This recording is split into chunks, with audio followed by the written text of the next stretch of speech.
What's up, everybody?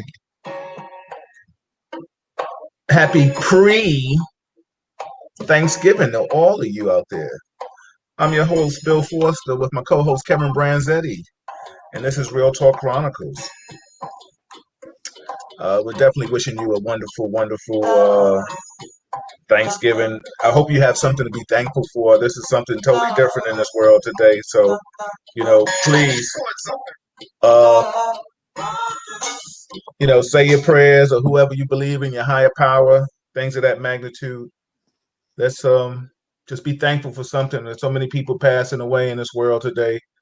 You know, what are you thankful for? Tomorrow, Malika and I will be doing a show on what are you thankful for Thanksgiving. It'll be a quick, air, just to, see what people are thankful for, chop it up with people. But today, Kevin and I will revisit. We both did our homework on the Breonna Taylor situation, so that's something that we will definitely go over.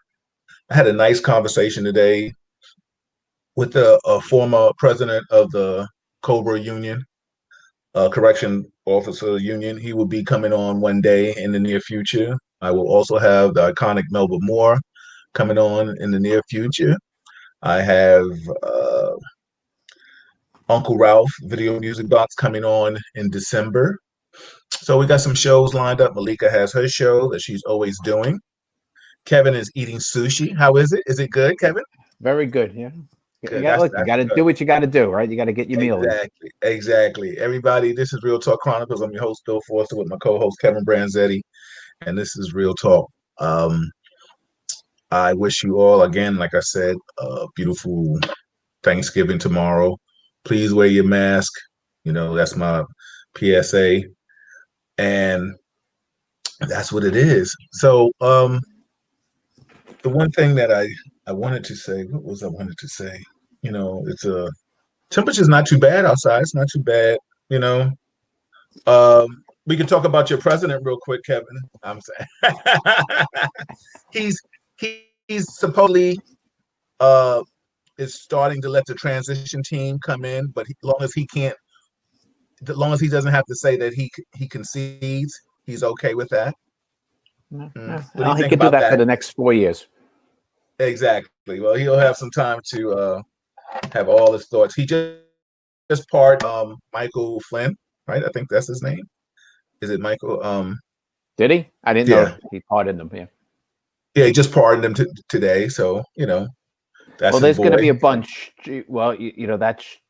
Yeah, I just see it in the paper there. That's tradition, right? A president on his way out unloads a whole bunch of pardons. Yeah, he's taking all his henchmen with him. You know what I'm saying? He's not the first, and he won't be the last, unfortunately. Right. There should be a rule about if you know the person, if you have a person. What do you think about how he is handling his loss? Exactly the way we would expect it. Right. Yeah. And I said it to you last week, and I said it the week before, and I've thought this for a while. I expected either side, whoever was, losing in the end, to go down swinging. Right. I did not expect a concession speech on that Wednesday morning, no matter who was up, unless it was a massive landslide. It had to be massive. Yeah. People were a little riled up with this election, if you didn't notice. Yeah, I mean, what do you think about? I mean, we didn't really talk about it. What did you think about the election? I mean, 78, the most ever, 78 million for Biden, and 74 million for Trump. Like, that's crazy. All the people that came out. The one thing is, we can say Trump made people come out and vote. Yep. Yeah, he definitely did. Look, that part is great, right. And I think there should have been another 100 million votes. Right. Made. Like, we agree on this, Bill. It boggles our minds on people who are not voting. Yeah. Right. It's the most simplistic thing to do. And this year, we made it even easier. Right. You didn't have to leave your house. It was mailed to you. You mark it and you throw it back in the box, and 3 minutes of your life. Yeah. Uh, Let me uh, ask you a question. Do you go in or did you mail in ballot? no, I went in. I'm like an old school guy. Like I like to read a paper book. You know, I go into the voting booth. You know, like I feel like it feels more real. Got you. Yeah, I mean, I went in too. A lot of people. I think a lot of people mailed in COVID, but I think a lot of times. What do you think about him talking about that he felt it was tampering, which all the Republicans in his districts that he lost said there wasn't. Yeah. Look, there is. So there's a few things. Was there tampering in this election? There's tampering in every election. It's very minimal, right? There Mhm. are going to be fake votes. It's just done. Both sides. This is not a Democrat Republican. I'll put the link in the chat for the amount of people who have been arrested for voter fraud. It's actually a little mind blowing. So I understand that, but he surrounds himself with people that don't know how to tell him you're wrong, you're lost. So they're trying to feed him. That's my belief, right? They're trying to feed him. No, you might have won.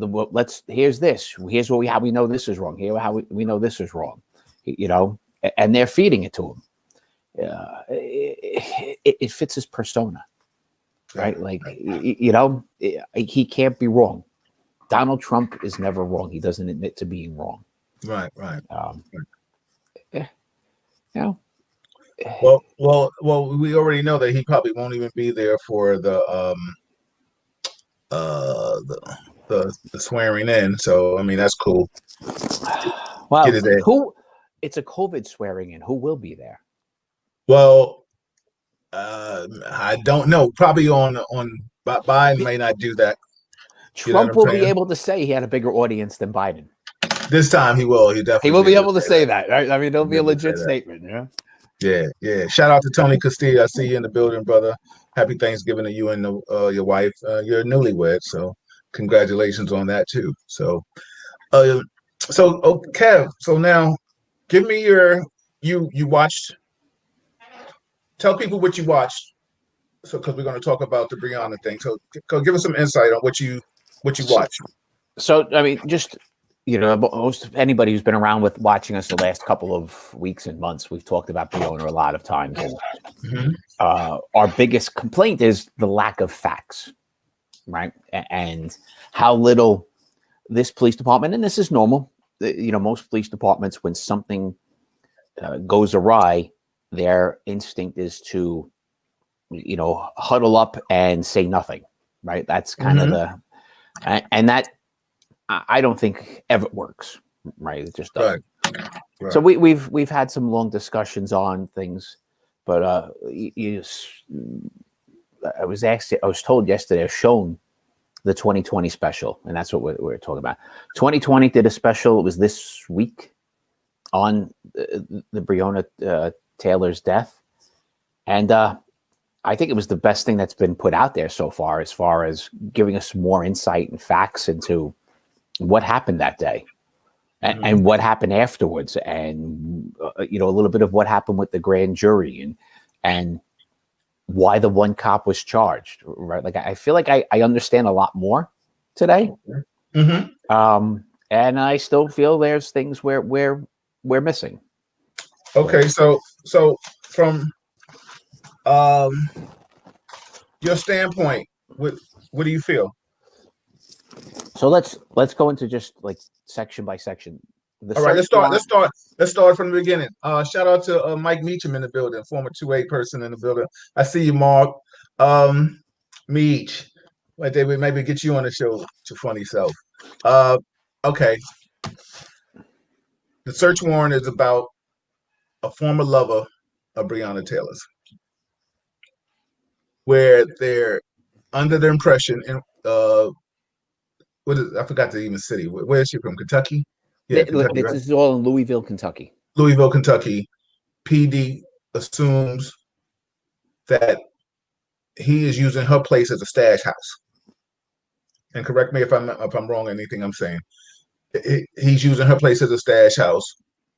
Correct. Supposedly they've got intel that he was receiving drugs via the postal system. So this, in lieu of all this, this is how they obtained a search warrant.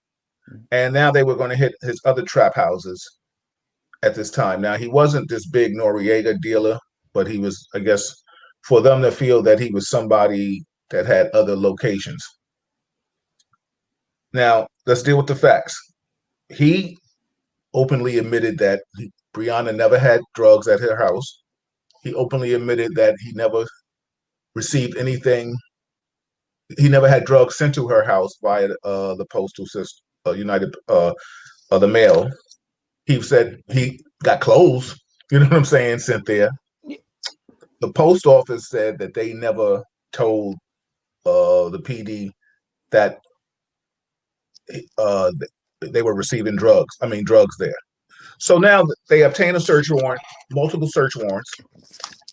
They're hitting. Is his name Marcus? I believe his name was Marcus. Okay. Somebody can correct me if I'm wrong out there. Mm-hmm. They're hitting multiple. I think it was 6 or 7 places that they all connected to what they believe Marcus's organization. Right. They called it a trap house. She had visited the trap house. She's had phone communication with him, and then they showed one video of Marcus coming out of Brianna's home with a package under his arm. And that's what they're saying. Now I'm with you. Now Marcus is interviewed. Marcus said, no, she didn't have anything to do with it. But in the same breath, Marcus also lied about saying, well, he had nothing to do with drugs either in 2019 and 2020. He said that was years ago. So, which he was full of it, right? Like that part, he's lying about, and I don't blame him, right? You're not going to sit there on TV and say, you're in jail waiting trial for drug sales and possession and stuff. To sit there and say I'm a drug dealer is not the best maneuver, right? But especially if he's pleading not guilty. Yeah. But he did sit there and lie about that part, which makes his statement a little difficult. How can you hold him and say he lied when he's supposed to lie? What is he supposed to say? I know, but it would. It just gives you that little. Is he lying about what she knew? Did she know he was a drug dealer? Yes. Did she store stuff at his house? At her house? I don't know. And there's no evidence they showed us to show she did. There's nothing. So then you got it. So you can't say I don't know. You got to say no. No, what they showed. Then no, you're right. For what they showed, no. Okay. I'm with you. For what they showed, there was not. That is not enough. One time coming out of her house with a package in his hand. Now, he also used that, as my understanding, as his address. Like that was like on his driver's license. He used her place. That was his permanent address. Well, yeah, I mean, he's saying, and they added that into the, how they were going in there. Okay, so let me ask you a question. Now, I mean, so there's some holes in that, Bill. There's some holes in it. There's no. Okay, question. Well, hold on for a second, because I know. And I don't know, maybe you, but if you're dating a girl and you're spending several, you got some time in with her, maybe a year or two, and you maybe depending on how you're living, I mean, take case in point. What do we start off? You're dating somebody, it's getting kind of serious, but it's not serious yet. So now you get a drawer. You know what I'm saying? And now you can put some underwear there. You got a drawer. You get a toothbrush. So now you start, then you get a key. So now you have longitude and latitude to come when you want. So now if you're ordering stuff, say, clothes, or you want stuff to come to your house because you don't want it to go to your house because your brother's a thief, or, somebody might steal it or not take it, you're going to use that address. And if you want pertinent documents, you might have it come to your girl's house. So that's not far-fetched. You know what I'm saying? No, that's not far-fetched. Like I said, they didn't. What was shown on 2020, there was not enough evidence to do a warrant on her house. There wasn't. So now I'm glad you said that. So I want you to keep that, because we're going to come back to that. Because with that being said, that changes a whole different scope of this thing. 100%. Right. Yeah. So now, okay, they get the search warrant.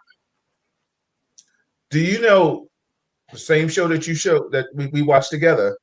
They did a search warrant on a house that the person didn't even live there anymore.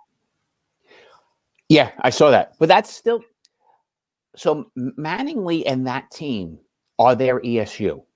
They're Yes. not the investigators. They're given the warrant and do so. Like 2020 made it like that team went into the wrong apartment once before too late. That wasn't their fault. That's the investigator who got the warrant. Now, exactly. I Now, mean, like that's like that team is just an entry team. They verify the warrant's legit. They're told what date and time. They're going to do it. I get it, and I'm not knocking that because we know that from a law enforcement standpoint, there's teams that just do that. You know what I'm saying? Like Yeah. in certain in these jobs that we've had, there are certain assignments that P vans, knock, walk ons, there's everybody has a lane, Yeah. and you play your position, you stay in your lane. With that being said, they're they're just to execute. Now you got one officer. Okay, let's go to the warrant. Let's go to the warrant. They're executing the warrant now. So we already agree that the investigator messed up. There's not enough evidence. They did not show enough evidence to have a warrant on Brianna's home. Exactly. Right. Two, uh, it's obvious they didn't have enough evidence to say that he even lived there. They just factored that he had mail come there. So they were under. But the mail thing is a big thing, right? Like, so I know there's a discrepancy with what the postal inspector said. That drugs or no drugs. If we're in an era where getting drugs through the mail is tremendous, right? That is the way it gets done a lot today, right? Like that's how street dealers buy it, from middlemen online and have it shipped to them. Right. Is it plausible that that's where it was being delivered? Well, plausible, but again, they didn't show any evidence of it. Right. If he's getting mail there now, if I saw that in his name, there were multiple packages coming there a week, I would be incredibly suspicious on that's what's there. Absolutely. Right. But again, they didn't show that. Nobody gave us that fact at this point. That would be, but even showing lots of packages going there, I'm thinking about that's not enough for a warrant either. Right. Yeah, I got to know what's in the packages. I had to have opened one. Yeah, exactly. So, everybody gets lots of Amazon packages nowadays. It's kind of how we live. Exactly. And, with that being said, everybody, this is Real Talk Chronicles. I'm your host, Bill Foster, with my co-host, Kevin Branzetti, on the pre-Thanksgiving. We wish you all Thanksgiving. I see you, Nicole. I see you, Crystal. Good evening. Thank you. Thank you, everybody, for chiming in. This is Real Talk Chronicles. Like it, share it. Kevin and I are going over the 2020 special that they had on Breonna Taylor. And previously, I don't think Kevin had enough knowledge to really converse about this. So now he did. And now we're going to definitely talk about that. And this is where right now, like I said, we're trying to solve this case or trying to find out what would be next on this is done on this case and where they dropped the ball at. It's an excellent special. It's be coming up. Tell them where they can see it at, Kevin. On it's 2020. It's an ABC show. It's a weekly show. 2020 has existed for a long, long time. Right. It's on. If you have ABC, is it an app? You have Hulu. It's on Hulu. Xfinity, any of those streams. You can stream it. So with that being said, we both watched it because I wanted us to both talk about it and deal with the same evidence that was presented to both of us, not speculation, not assumptions and things of that magnitude. So right now we've already come to realize, and we'll have a checklist, that the warrant should have never been done on Breonna Taylor's house. We agree with that. Yep. They didn't have enough evidence for a warrant to be done in her house. Right? Yep. Not dead. She has never been linked to drugs in her house or selling or anything of that magnitude with drugs. No.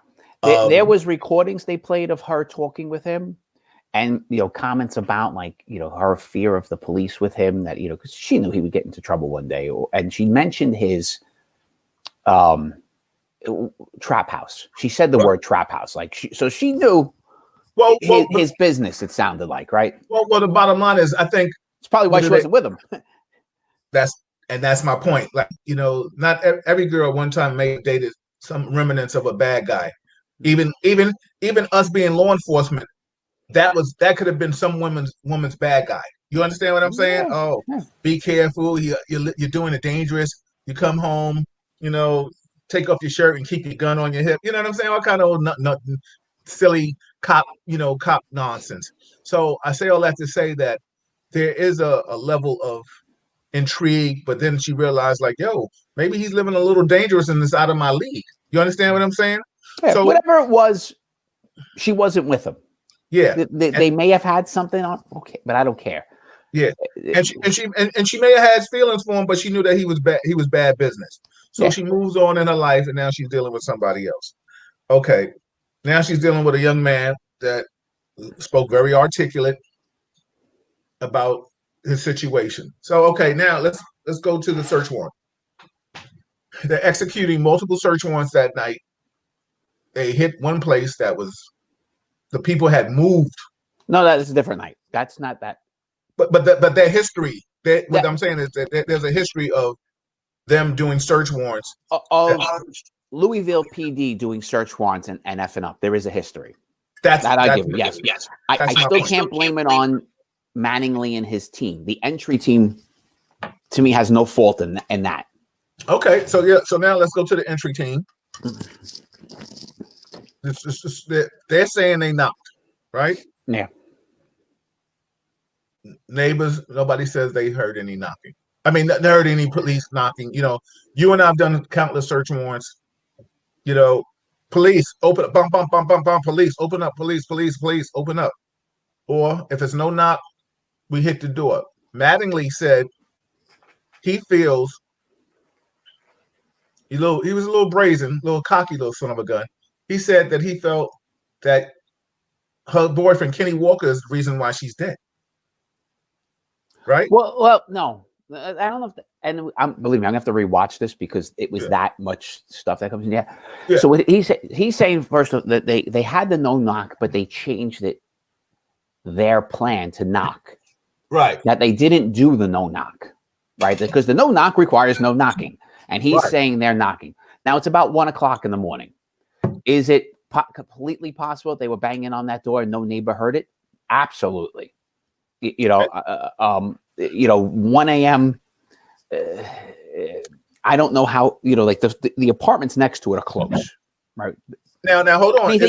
Anything beyond those first 4 apartments, I think it's 4 per section, right? If I had that right, looking at the house, one up, one down, one up, one down, and they're kind of attached to each other. So there would only be 3 apartments that would really hear him. So anybody beyond that immediate one, could you bang on the door and people not heard you? Yeah. Did Brianna? Now hold on. The boyfriend said he heard it. I'm gonna play devil's advocate. I'm gonna let you play, cop, and we'll play cop, but back and forth. But the bottom line is, could they have not knocked? Of course, but legally they didn't have to. They had a no knock warrant.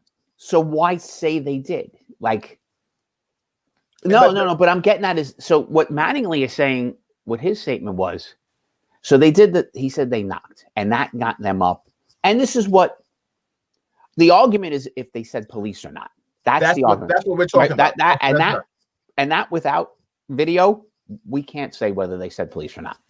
Exactly. We have to say that's an argument. That's the argument. The argument is that they said exactly. You said, let me know if you want to come in. I know you might have something tonight, and I'm supposed to be going on that with you later on too. But if you want to chime in on this conversation, said, love to have you.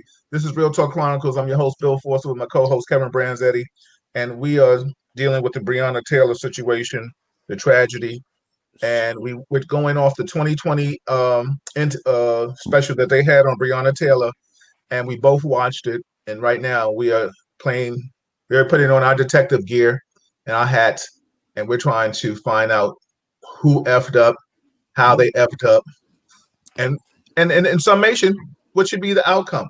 Because this goes all the way to the end of the show where You want to come on set? All right, I'll send you the information um, for how, like even an attorney general, which was Mhm. crazy, Yeah, said, we'll get into that. I'm Yeah. gonna text, I'm gonna text you." Said, so yeah, this is Real Talk Chronicles. Everybody, I'm your host, Bill Forster, and we are talking about the Breonna Taylor situation, of the tragedy that it is. Unfortunately, you know, this lady has lost her life, and there are a lot of holes in this situation. Mhm. What are we going to do about this? You know, what can be done?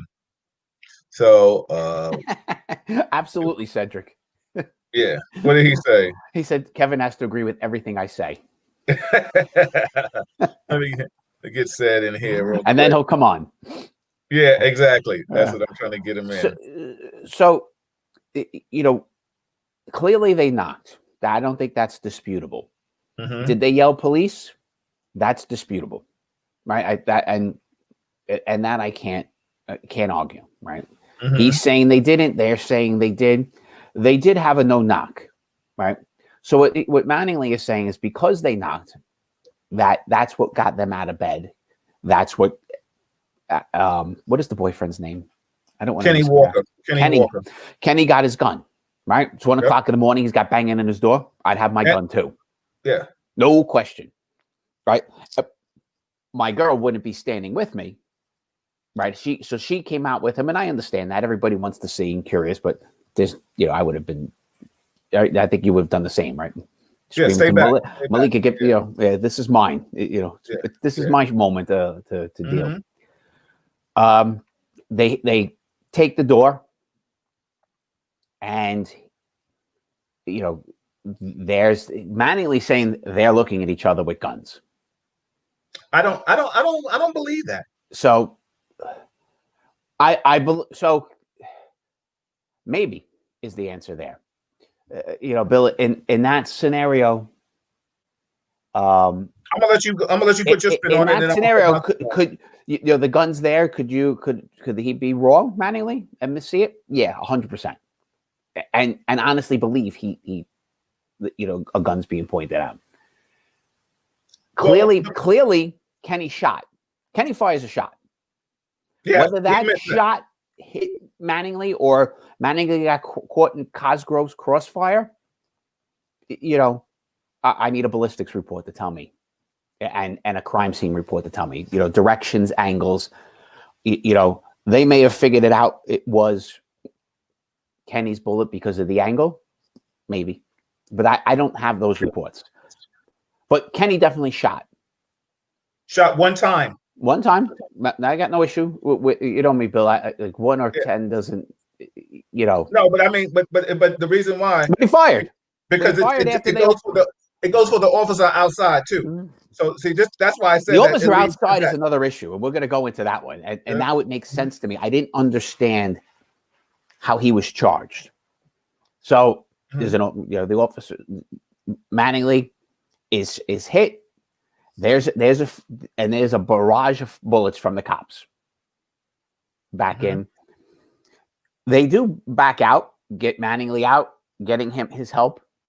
Cosgrove is outside firing through the side, like sliding glass doors or glass windows, right? Mm-hmm. Good evening, sir. Ladies and gentlemen, I'm your host, Bill Forster. I got my man Big Sad in the building.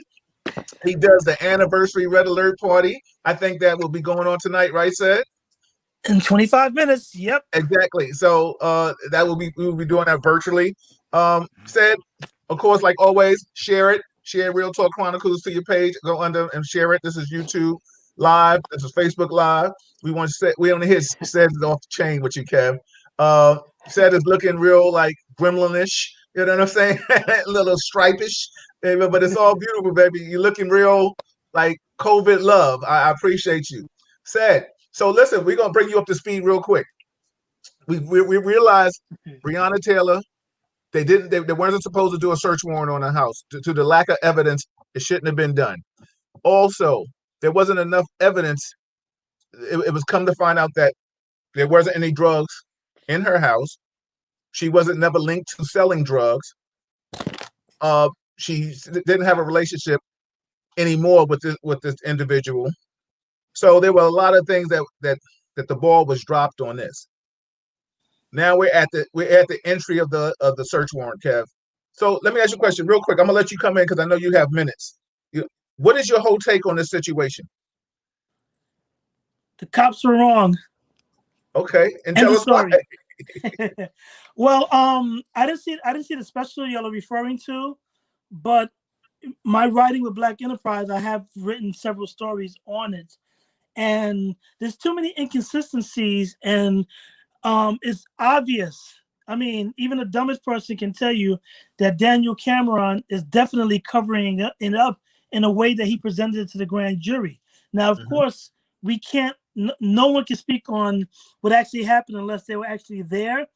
But if I'm correct, there was an issue that said that it wasn't really a no-knock warrant. So the story changed 2-3 times before the grand jury the grand jury decision was announced, and then after it was announced, then there were other inconsistencies. Now I wish I had known beforehand, and I would have had my stuff together, because like I said, writing for Black Enterprise, I have covered the story. I've probably written about 10 stories on that story itself, because there's so many different layers. But my big thing is a matter of if everything was what it was supposed to be according to the police and what's written in the reports, Daniel Cameron should have presented everything in the correct way, as opposed to screwing it towards, okay, we're not going to focus on the fact that these cops may have been wrong. We're going to focus on this. And that's the reason why the grand jurors, which I'm happy, they have basically come out and said, no, he didn't present this to us. And you can tell, I saw the press conference. I saw the way that he was, like, his body language was just pleading, I'm guilty. I'm trying to do the bidding of the devil, whatever it is. My thing is this. If now the thing is, everything's going to be disputed because, of course, especially us as citizens, we don't know. My whole beef is, as a prosecutor, if you're not presenting what the facts are, nothing else matters, because it's going to screw. Like, that's the only thing that I think is bad about grand juries in some cases, where the testimony is sealed, because you don't know where or what direction. Now, I think the system in general needs to have an independent prosecutor, or independent, whatever it is, so that way it can be equal on both sides. If the prosecutor is always working with the police or always working with the courts, more than likely that relationship is going to be in a way where it's not fair, in essence of what fair is supposed to be when it comes to the law. But we as citizens, we don't know what is fair. We don't know what is right. We only know what we're told. And from what we're told, and there's too many cases that have come about in the media. I'm not even talking about the ones we don't know about, but too many cases where different stories, are presented. And if you're doing what you're supposed to do, and the police officers or whoever it is right, then there's no reason to hide anything, or even steer it in a direction where it's not going to make them look guilty. And I think that's kind of unfair, because the job of the prosecutor is supposed to be for justice, not justice for the police, not justice for the victim, but justice in general. And we see too many cases where the prosecutor works too close with anybody who's not black. I'm just joking. I have to throw something in there. So Kev, I mean, it took you 5 minutes. Kev, So what do you think about what Cedric said? So Cedric, I agree with you on part. So the different municipalities do it differently, right? As far as New York City, there are, like the Manhattan DA's office, there is a separate unit of prosecutors who prosecute cops and corruption. They do not work other cases. Do they not do any other things? They are They're in their own little island within the building. They have their own little, locked area.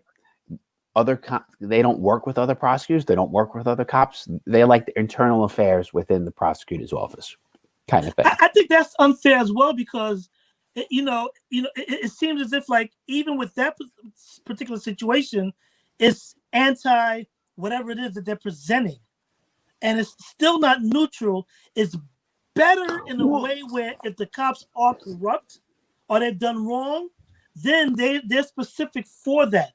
But I still think that it's still screwed towards okay, well, you're dirty cop. Now, I'm pretty sure that both of you know because, of your positions that there can be situations that are not malicious, but a prosecutor may look at it as it's malicious, and I think that that's unfair as well. 100%, and that's happened too. And I think this should happen more often though. No. Yeah, and it's a difficult thing, and it's difficult because of the way we are set up as a nation, right? Where every prosecutor's office is an elected official, and they're their own kingdom, right? Once they're elected, that's it. It is their rules on how things are prosecuted, and you can't sue them, right? You can't, if they wrongfully convict somebody, the cop's in trouble, not the prosecutor, right? That's where that goes. So there's some issues, and I understand that, and I don't know what the solution to that is. But also, if you're bringing in a complete outsider who's never prosecuted cases, and they're going to, they're a lawyer and they're going to prosecute this case and look at this cop case, they don't know what they're doing then. So right? They're putting a rookie who has a degree, and they could be teaching law for 10, 20 years and worked in a firm for 30. They still have no idea how a criminal case gets prosecuted, and they'll screw it up. Okay, so let me ask you a question. I'll ask both of you this question. What happens if we're talking about a case in Kentucky, and when they talk about bringing out an outside prosecutor, what about bringing in somebody? That's what they did here. Okay, but who? They didn't let the local county prosecutor deal with this. They put the attorney general, who is not from Louisville. He's not. That's not. So normally he's from Kentucky, though. But for us, it would be bringing in the state prosecutor, Letitia James, right, and having her look at a case in New York, in Manhattan, a cop case. That's what that is. They brought in the attorney general, so it wasn't the local prosecutor who worked with Louisville cops. This guy didn't. That's not who he worked with. Okay, so with that being said, but yeah, because this is the whole thing for me is that if you're going to bring in somebody, most of these people are lawyers, right? So they understand the law. They may have not prosecuted the cases in 100 years or whatever the case may be. Like Letitia James probably hasn't prosecuted a case in a long time. And this kid, Cameron, he hasn't probably prosecuted a case in a long time, but he just still knows the law. It is what it is. I mean, you and I, we haven't written a parking ticket in a long time, but we'll figure it out eventually. You know what I'm saying? Yeah, when I call another cop over to help me, yeah. And I did that the last time. I remember that. So with that being said, he didn't even present. You had the grand jurors coming out saying now, he didn't even present charges that could have been. You got to get a guy getting charged for what is it, wandering or wanton? Yeah, wanton. Yeah, there you go. We're both gonna say the same thing. And he gets charged for shooting, which you and I, Kevin, may call reckless endangerment. You know what I'm saying? Shooting into the neighbor's apartment. Well, that goes into they explained a little bit of the Kentucky law of self-defense, right? And in the law of self-defense, and they there's parts of that 2020 they touched on so briefly, and I wish you had the ability to go, stop, let me ask you a question. But they touched on it briefly, and self-defense there was, you can defend yourself with, firepower back at somebody with an imminent threat to your death, right? Life. And being shot at is clear, right? We could fire back. And the amount of rounds wasn't matter. But what you cannot do in the law states is you can't shoot recklessly where you can harm others. And that's the wanton thing. And that's how so shooting towards Kenny, who had the gun and fired, was all fine. And unfortunately, Brianna was with him. But you know what? I threw my napkin at you on my screen, just hit you in the head. There's nothing else I can do. But said, stay with that too, because listen, this is where there's a double standards with the NRA and on that things too. You got the little white guy in Kentucky. Where was he at? And he gets Kenosha. Punk ass Ricky Schroeder and them. They've spent up $2 million to get this guy off. My pillow. And My Pillow, and the people are supporting him, and the NRI is saying, "Yo, we're gonna stand behind him because he was defending himself." This dude had a right. Kenny Walker had a right to have a gun in his house, and you haven't heard a word about the NRA. But the funny thing is this: it was on video. It was shown in the media. Kyle Rittenhouse. It wasn't like people were coming for him and gunning for him. They attacked him after he shot the gun, and then they're trying to wrestle the gun away from him. In theory, it may be self-defense, but he went there with intent. Because in theory, it might be stupid. Like, those guys were crazy. Like, you watch that video, like, why are you chasing a guy with an automatic weapon? Well, they were white, so no, I'm sorry. No. I'm sorry. Say what you were saying. They were doing white shit. I'm sorry. So anyway, hold on, everybody. This is Real Talk Chronicles. We got Big Set in the building tonight. He is doing the birthday bash for my boy Red Alert, our brother. We got Kevin Branzetti, my co-host. This is Real Talk Chronicles. If you like it, share. We're on YouTube right now, Real Talk Chronicles, or you can go under Facebook. Under my name or Kevin's name or said right now and share it. And that way we can do what we're doing and we can share. There are so many comments and questions in here. I just want to read what Mark has said. He said, Kev, I think for the start, it was doomed.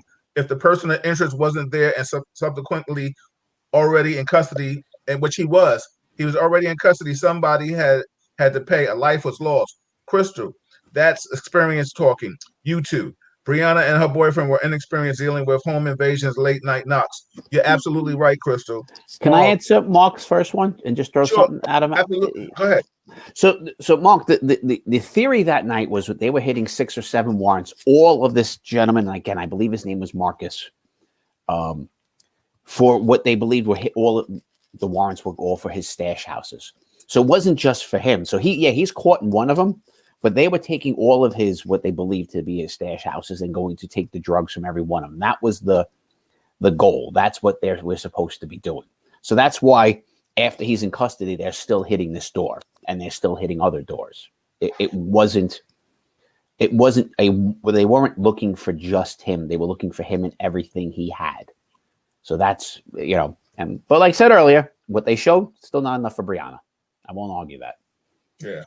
But it's kind of crazy that like everyone, like people have been saying that, the people that actually shot at Breonna Taylor and killed her, like there's no now this is the thing. Understandably, if it was a mistake, accident, human error, understandable. But the issue isn't that was the case. The issue was them trying to cover their tracks and them trying to not allow certain things or them making excuses. And when you do all of that, who's them covering their tracks? Who's the them? The police officers, of course. Which one? So because there's the police chief, there's the cops on the entry team, and then there's the cop who's the investigator, who we still don't know who that is. But I'm talking about the specific ones who were there that were there that night, that had the shot. I mean, and the thing is, it's like, it's kind of crazy. Like somebody said it with the questions. It's like, we're not trained for situations like this. You're not at all. Neither are we. Like our reactions is human nature, where it's like we either panic, whatever it is. We're not trained to defend ourselves against flying bullets. Neither are we. But you're trained in the situation. Remember, if you're not trained to go into a situation where there could be a life lost, you shouldn't be there at all. And that's the issue. I think the issue is that I get sick of hearing police officers saying they feared for their lives. Listen, excuse me for saying this because I don't want to disrespect any good cops. No. But if you're scared for your life, get the fuck out. I mean, But this scared is what life you're when you're doing. actually shot is a different thing, Cedric. No. I'm just saying in The general. cop there I'm shot. saying in general. You know, like No. this is not a scenario of I was scared. I thought he had a gun. It turned out to be a Milky Way bar, right? Like he was shot. In general, like when like I said, me being part of the media and me reading these stories, and it's like there's two things that always happens. One, I watch a lot of videos where Black people are being assaulted by police officers, and the first thing they say, and it's like this is some type of rule: stop resisting, and it's like I'm just standing here.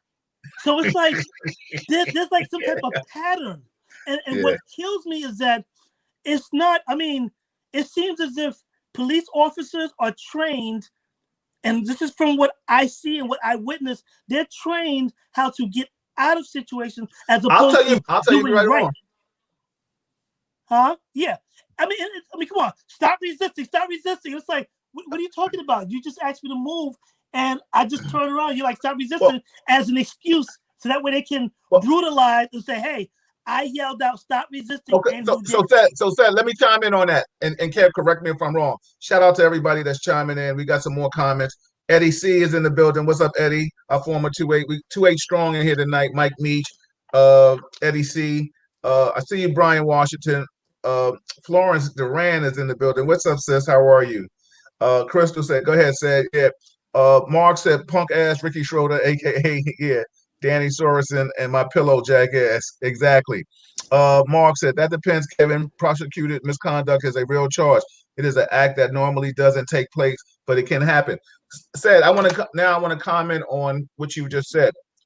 In the police department, and Kevin, correct me if I'm wrong, when you are arresting somebody, whether you're using an ass or you're using some kind of instrument to apprehend them, we are taught to say, stop moving, even when they could be standing still, right? Police, stop moving, stop resisting. You'll be like, wait a minute, you're punching me, you're hitting me, but you tell me, and let me tell you something, I say this all the time, and this is such I hate this because it does work against John and Jane Q. Public. If you're trying to arrest me and you start saying these things, stop moving, stop resisting, you are projecting and painting a picture that I'm resisting when I'm not. Right? I've had the opposite happen. Well, what's the opposite? Tell me what the opposite is. The guy's saying, I'm not resisting. You're hurting me. You're not, and he is, right? Like, and he's screaming, "Ow, you're hurting me! Stop! I'm not resisting." And but in comparison, but I understand what you're saying, and I'm not denying that because it does happen. But I see too many situations on film. I'm not even talking about that's not on film where the cops who are specifically trained for a specific duty. It's like if I made a clip of all of that when it says stop resisting, it would probably be 2 years long. Because it happens all the time. It's like I'm going to challenge you on that, Cedric. I want you to make that clip. Hold on. I want to see you to make that clip now. I'm throwing the challenge flag. I will say in defense of law enforcement, and this one aspect, I will defend law enforcement. Right now, anytime you touch somebody, everybody's talking about I can't breathe, which is it's crazy. Now, listen, I don't say that with any jest because we lost Eric Gardner and we lost George Floyd because of that, right? But I do see people right now spazzing out, acting crazy, and then as soon as the cop puts his hand on him, he says, I can't breathe. Well, wait a minute, you was just yelling at me, calling me out my name just 2 seconds ago. Well, you were sounding like you was an opera singer. Now all of a sudden you can't breathe, So with that being said, I think there are fine lines in how to apprehend. Like that should be a whole topic. Maybe Kev, next week, we come back, we're going to do a point on apprehension and stuff like that. Send us 5 videos, and we'll talk about them next week. Okay, I'm gonna do that. Fair enough. And you can come back on it too, Seth, if you're free next Wednesday. Come back next Wednesday. We're going to talk 5 videos. And I wanted to apologize for not being around, but I'm just ducking these cops whenever I come home. So no.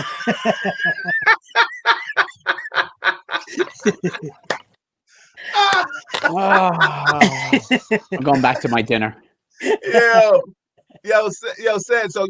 And you made a good point, and I think this is Kevin. This is a topic that I want you to chime in, and I'm and said right here for it. You know, I think a lot of times with Stop officers, resisting. and you be, yo, Kev, Kev, you be like this. I'm not resistant. You know what I'm saying? But with that being said,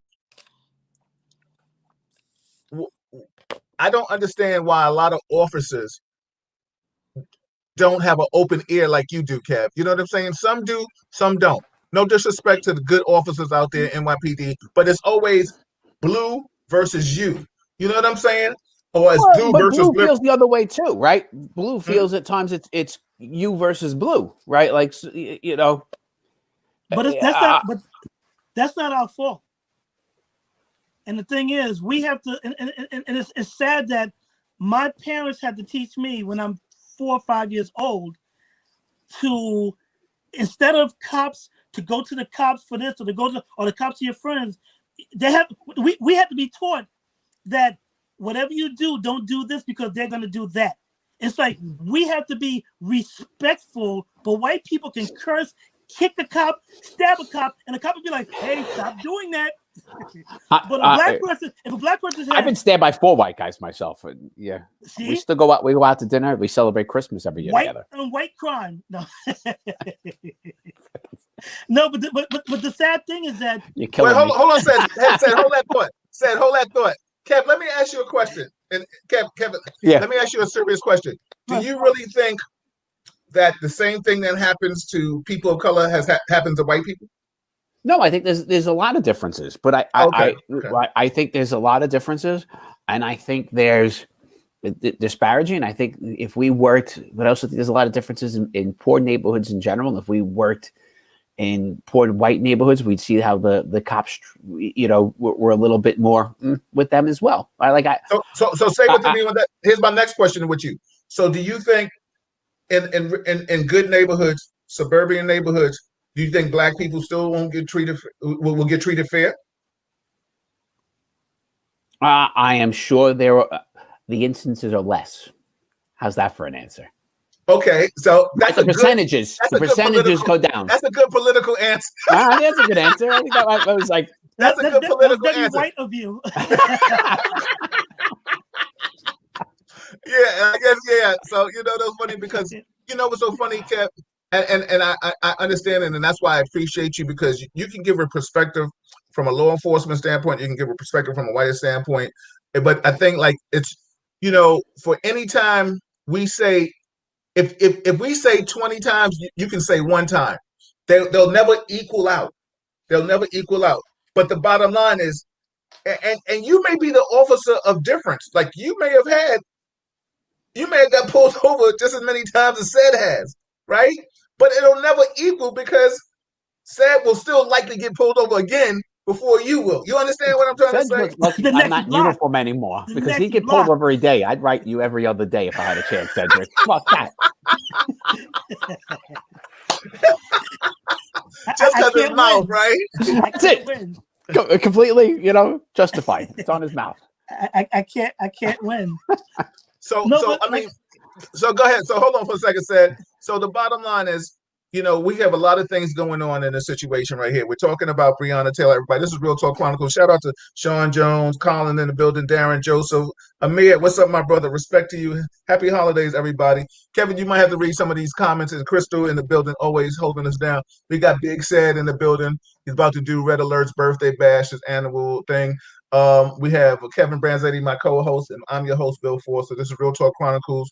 Happy pre-Thanksgiving to everybody. Wishing you blessings of many of abundance and all over to you and your family. With that being said, we're talking about Breonna Taylor.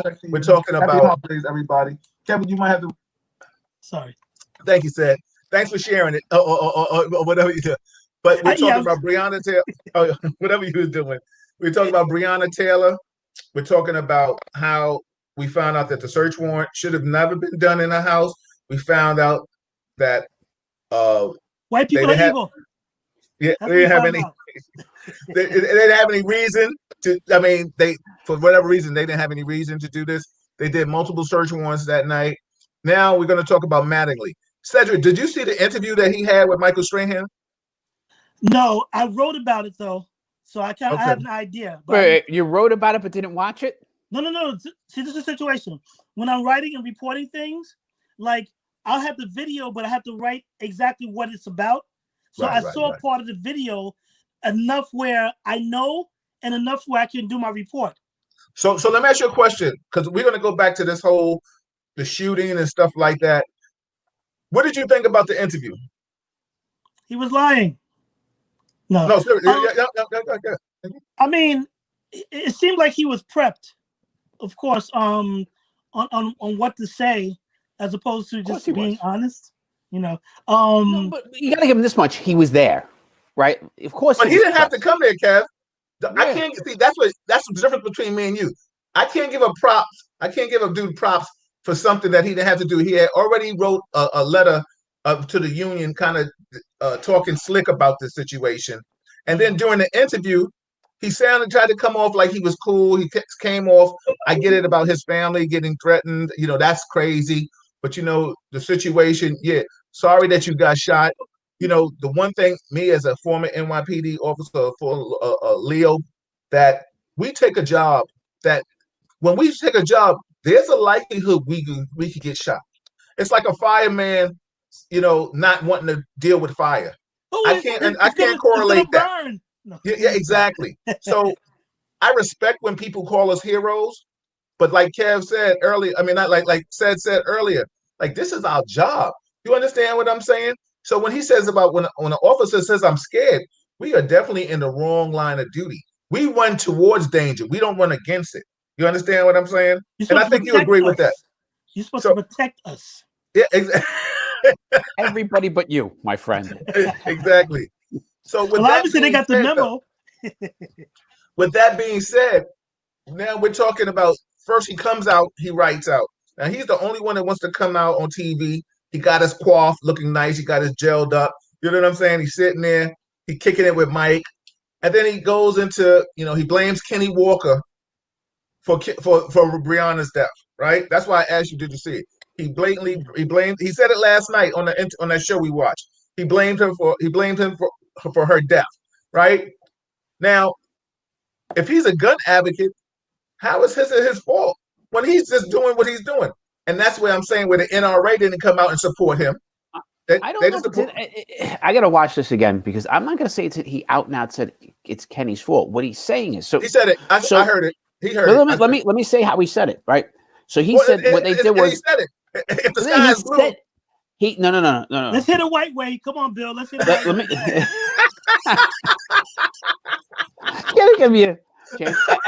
And I'm gonna have to. You know, I told you, Bill, earlier on. I'm definitely gonna rewatch this because it you know, there's so much stuff that comes out, and it's hard to take it all in. Watch it you got to see it through black eyes. That's what it is. You got to see it through black eyes. Well, you know what? The three of us can take a day and watch it, and we can all watch it from our own TV and be on a conference call, a Zoom call, and we can take notes at the same time. That way, we can all see and hear the same shit. We can pause it. So what he's saying is, so they had a no-knock warrant, and then they decided not to do the no-knock warrant, and they're banging at the door. Right. What he's saying is what I took out of it, and again, I'll rewatch it, and I could be completely wrong and misunderstood something. You are this one. Go ahead. I feel like Stephen A. Smith with Mark Kellerman on that one. Go ahead. He also says if they did it as a no-knock, that wouldn't have happened either, because Kenny wouldn't have been in that hallway with the gun at that moment, right? Well, that's what he did say. He did say that too. He said, you know, they changed from a no-knock to a knock. They banged on the door. Crystal clear, they banged on the door. There's no question because both sides agree on that. He said if they felt that if they didn't do the knock, Breonna would be alive because they would have just rushed him. They would have gave him any time for reaction. They would have probably still been in their bed by the time they made it. But you know what the sad thing about that is? It doesn't take you long to reach to get a gun. No, but it takes you a second to get your wits together when you get woken up out of bed like that. Not with black people. No. and we've done enough of these to know that look, it does, right? This is what makes the no-knock very successful. It is the speed of which we go into these places, and really, you scare the shit out of people. Yeah, absolutely. To put the fear of God into them, so that, and that you give them it's surprise, it's fear, it's all those factors, so that there are tens of thousands of these no-knock warrants done every year in this country. Every year. So Kev, let me ask you a question. Do you think, from your own professional opinion, do you think if they would have did a no-knock warrant that she still would be alive? From these circumstances, a good chance. Okay. It's definitely a good chance. Could I say for sure? No. How could I say for sure? No, that's what I'm saying. Like, I'm good. Yeah, I mean, I'm asking you the Monday morning quarterback something that we have no idea. The one thing that I do know is that, this is a whole cause and effect situation, and this all goes back to why people are crying out for justice. How can the arresting officer that got the search warrant not be accountable and charged with anything? Like, if most fire him. I mean, the bottom line is, we don't even know who he is yet. And that's a point, and that's why you can see there's such an uproar. First, Mattingly says that him and Kenny Walker are squared off like Wyatt Earp and Ringo and Tombstone pointing the gun at each other down a hallway. Now, if this is all happening, why would Kenny Walker just shoot one time, and why would not everybody else shoot him? Because why couldn't they just say, "Hey, we're police officers. We're police officers." I mean, we're not that dumb. I also don't know what. Yeah, were they in uniform? No, but at the same I don't know. And they had lights. They had lights on their guns, which probably blinded Kenny. Kenny even probably couldn't even tell. But it still wouldn't matter, because even if people just brushed in and said, "We're police officers," I'm gonna hesitate a little, because they said they're police officers. But if you're not saying just a little, if you're not identifying yourself at all, you're intruders. It's really that simple. And this is why Kenny's not charged. No, right? they knew. How often? That's why Kenny's not charged. How often have you seen a man shoot a cop and is not charged? Charged. How often? Larry Davis. I'm from the Bronx. No. Larry Davis won in trial. He was charged. He was tried and acquitted. Difference. Yeah. Not charged. Right? Like, here's a statement. I think this. I'm assuming this is a statement. It says, Andre says, if he knocked and said police, they wouldn't be a reason to come out with a gun or even call 911 for help. What do you take on that, Kevin? Yeah. Look, am I skeptical that they screen police? Yeah, I'm skeptical. Okay. Right. Okay. But I mean, I'm not a police officer. I've never trained, but they didn't have. It is our tactic and our pattern to screen police. Is it always coherent? That's what I see in the movies. It's not. And these guys, this is the warrant team. So they've done 1,000 warrants. Like, that's what Manley talked about. He says he's done 2,000, which means he did about 400. Right. Exactly. That's police math. Right. Yeah. He says 2,000. He did 400. They're supposed to scream it every single time, and the team screams it every single time. Is it coherent? Probably not. I've never been on the other side. Can you tell that those guys are screaming police? Probably not. Police. Cedric, there's a difference of no. There's a acknowledgement. But there's 3 guys screaming it at the same time. It won't matter unless you're saying get on the ground or whatever it is. If you're saying police, you're going to hesitate because you're like, okay, maybe they're police. People who aren't police are not going to say police. So if you're not saying that, and I have a gun and I'm protecting my house, and guys are bursting in, even if we're looking face to face, that means you have time enough to say, I'm a police officer. Yeah. If you're looking at somebody and you get time to actually eye somebody without shooting, you have that. And in those 2-3 seconds, you say, we're police. Yeah. If you don't say that, what am I supposed to do? I don't know. Nobody's. This is why nobody's screaming that Kenny should get locked up. Especially white people. If they come into my house, no. but you understand? You see how they treated Kenny after they came and told him there was a mistake, right? When he said something, I want to know about. We got to watch it. I can't say it verbatim, but basically, white officer, and that's who it was. So that's why it seems a little harsh when things happen. And they was like something about my girlfriend shot or something, and they was, or I don't hope she's not dead. They was like, too bad. So you see how the but sarcasm. also when he came out, what did he say? When Kenny came out, who did he say shot the cop? He said she did. Well, he said that in the precinct. No. In the car. On the street when they got him out, he said she shot the cop.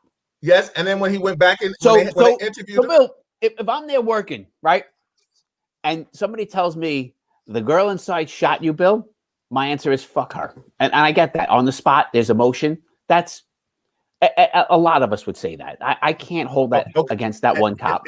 I know, and I'm not saying that. We're just talking. We're going over the whole thing, right? So, but this is my point. Then, if this is a place where he is a licensed person to carry, now where does the gun laws come into play?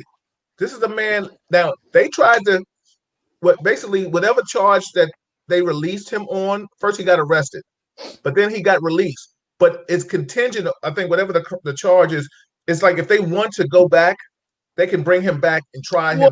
Anybody charges are dropped on you, you can go back within the statute of limitations and rearrest them for it. Right. If more evidence comes to light that shows,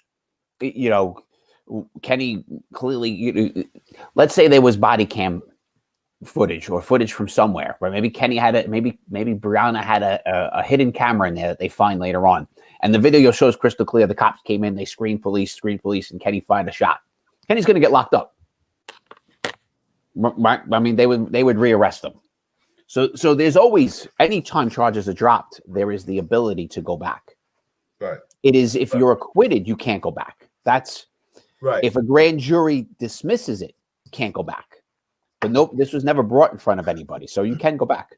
Well, it's so funny. Andre said, no, they told Kenny, too bad that he didn't get shot. Yeah, I think that's what they did say to him. I guess the heat of the moment, whatever. Yeah, that's emotions, right? You have you ever been on the scene for a cop shot? Yeah, absolutely. How emotional is that scene? Yeah. I mean, and these are small department now. Like we're talking. They know each other, right? Like emotions run high. So a comment out there, I can't. Just like a comment from the family, I can't take. Right? I'll never. Any. Well, you're not. Does anything bad about any? When the family says something bad, I get the fact that you're not getting caught in the heat in the moment, and that's very mature of you. But the bottom line is, we're talking about a mistake that leads to something else. So, Sad, let me ask you a question, and tell me how you feel about this. Kenny shoots one time. That's what ballistics say, right?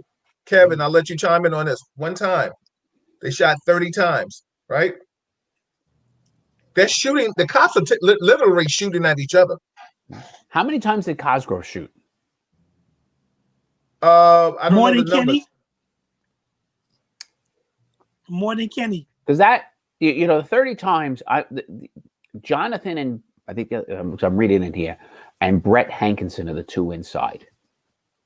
How many they fired matters to me. Well, Cosgrove's charged with his bullets, so whatever his in the 30 are improper, right? But I think he shot 10 outside, so that still leaves 20 inside. Yeah. Right? But wait a minute. What do you? It's like a movie or anything that somebody says, "What are you shooting at?" If I shoot one time, I get it. I get. Now listen, Kev. I'm not disputing this. Pew! Oh, pop, pop, pop, pop. You know what I'm saying? But what am I shooting at after I let off 6 or 4? Right? Well, obviously they sucked. First off, with their shots, right? Because Kenny got hit 0. Yes. Which also goes into why you're firing more. You ain't hit him. Yeah, but how do they know they didn't hit him? Because he's still standing. Yeah, and thank God they're terrible. And I really mean that with all sincerity, because if he was dead, this story can go any way you want it, man. Yeah, we wouldn't be talking about this. And also understand that with him, those guys being terrible, that's the normal in close range shootouts, right? This is not movies We joked a little earlier. We've talked a lot about this, Bill. With our training is awful. Mm-hmm. We go to a range twice a year, NYPD, twice a year, and we're supposed to be firearms experts. No That's effing terrible. way. Disgusting. No effing way. Yeah. It's impossible. Yeah, and that's disgusting. with no adrenaline, no anything. Manningly shot and unloads. I have no issue with that. How many times did Mattingly shoot? My guess is they probably all unloaded their rounds, but I got more than Kenny. I got it. Someone could pop that off of online. I can't. Look at that at the moment. If somebody's out there, can you just Google how many times did Mattingly shoot? Each officer. Each officer shot in the Breonna Taylor case. Everybody here, we're all putting on our detective cap. This is Real Talk Chronicles. To me, it's when a cop reloads is when I judge more. All right. It is very hard. So wait a minute. What you said, stay with me right there, because now you're bringing up a whole nother thing, and I'm gonna switch the whole. But I've never changed on this one, Bill. No, but I'm just saying. You said you talk about a cop reloads. Sean Bell, Oliver reloaded. Yeah. What is your take on that? And I know Oliver. You know what I'm saying? We don't shoot a car. We don't. But you know what? But that's the thing. So it becomes more of a vendetta.